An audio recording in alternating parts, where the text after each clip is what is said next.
meet you. And time has flown, but it's an exciting time.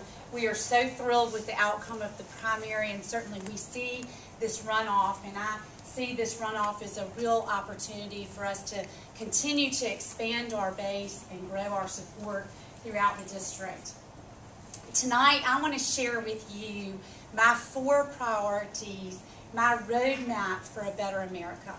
And like I said, there's 4 priorities. The first priority, and let me stop for a minute. I think it's so important, and I think it's absolutely imperative when we send someone to Congress that we send someone that not only can identify what the issues are, but that can offer up solutions.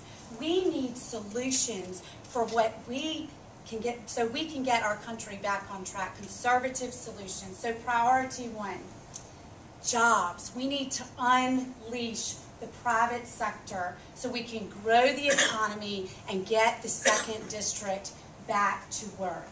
I mean, what is going on in Washington right now so very clearly is not working. Unemployment is at a rate that I think many of us still shake our heads in disbelief and say, I cannot believe that our unemployment is still in the double digits.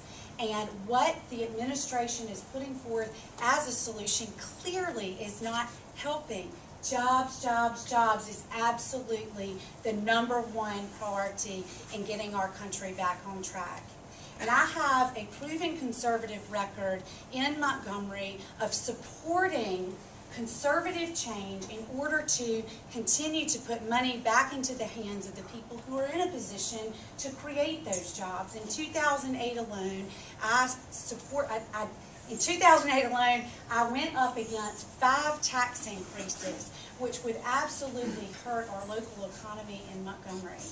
Not only that, I opposed a business license tax, which was going to, in some instances, require businesses to pay up to 900 or 1,000% more what they were paying for their business license in the city of Montgomery.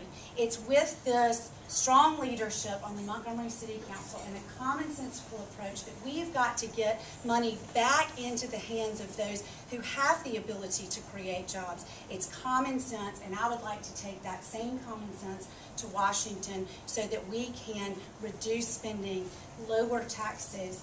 There is such a plethora of commonsensical solutions to creation of jobs throughout this district. Number 2, we need a smaller, leaner government. We absolutely have to scale down spending. We must reduce spending. We absolutely must require a balanced budget. We absolutely must require that we can we need to make sure that we continue to allow for the tax cuts, the 2001 and 2003 taxes. We need to extend those to all Americans. We need to make sure that we repeal the death tax.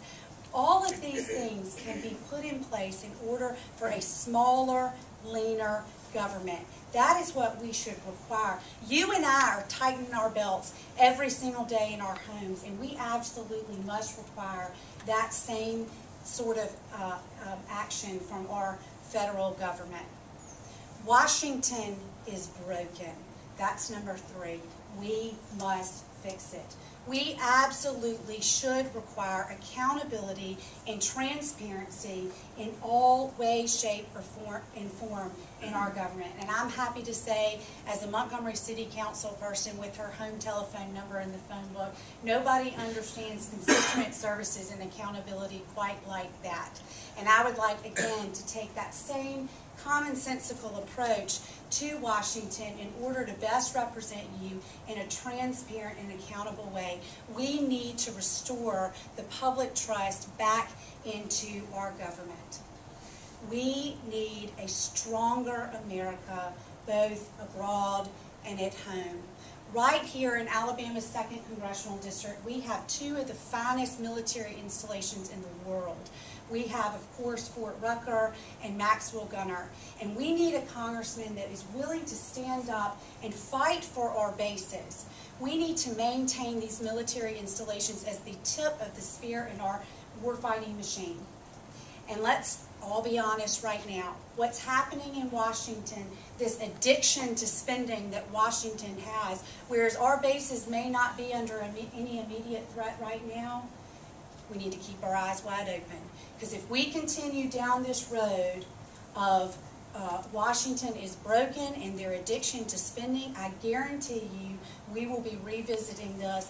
I support that we must maintain military spending at 4% of our gross domestic product.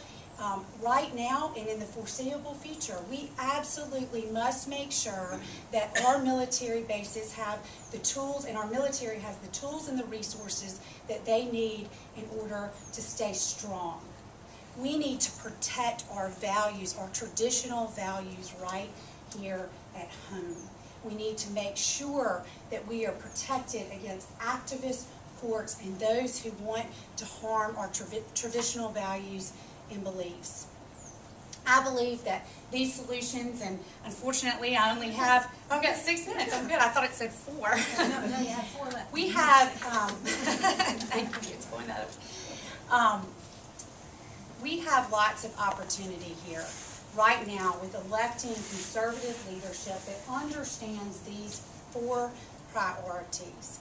You know, we talk about crippling legislation, regulation like cap and trade and health care. Our government is not listening to us. Alabama is a conservative state. The 2nd district is a conservative district, and our conservative voices are not being heard. Right now, with what's happening in the Gulf of Mexico, we know that this administration is not going to take this crisis and let it go unused. Because right now, they're doing everything that they can to push through this cap and trade legislation while people down on the Gulf of Mexico are hurting. This is one of the, if not the worst economic and ecological disasters that this country has ever seen. And we have an administration right now that is taking advantage of it to push through their liberal agenda. We need to elect people to Congress that won't just vote right, but that will fight for you every opportunity. We need someone who is on the floor of the U.S. House of Representatives, not just raising their hand in opposition to the liberal agenda, but offering these commonsensical solutions. And again, I submit to you that it's been in my time on the Montgomery City Council that I've stood up to the same kind of wasteful spending, taxation that have put the citizens of Montgomery in a position that I would not have liked to have seen them in, and I have fought hard against that. I want to say one more thing, and then I'm going to stop because you've got lots of other candidates to hear from. Being in Congress doesn't define who I am. I'm a child of God. I'm Mrs. Riley Roby, and I am Margaret and George's mom. And my family is the very reason that I'm standing in front of you right now. We have got there is a better way to get our country back on track. There is a better way. But what is happening in Washington right now is not it. We need to promote free market principles, to unleash the private sector, to get a leaner government, to fix the brokenness in Washington, and also we need to elect conservatives that will fight for our traditional values at home and certainly our military. And I ask you for your continued support throughout this campaign leading up to July 13th. I look forward to your questions. Thank you so much for the opportunity to be here with you again tonight.